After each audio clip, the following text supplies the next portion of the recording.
ងឈ្មោះកងតាគី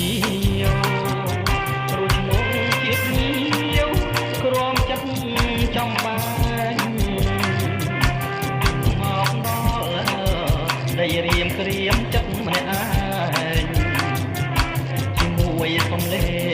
ងចំបែករលោកទួនទួស្នេហ៍អូននឹងបងធំស្មើជលសា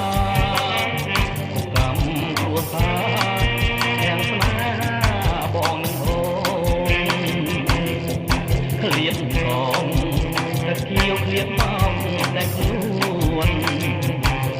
ឃើញកងទុកទួនមិនចង់ឃ្លានគ្នាបើកងនៅឆ្ងាយកណ្ដាលសមុទ្របងមិនទៅស្លុត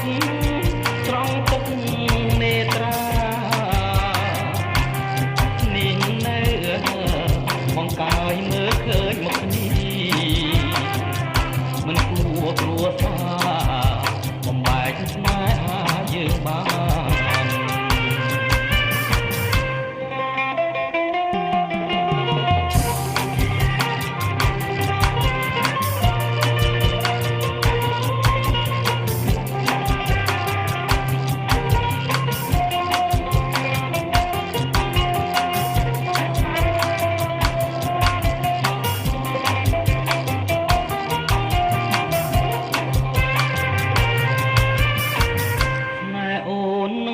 ធំស្មើជលសា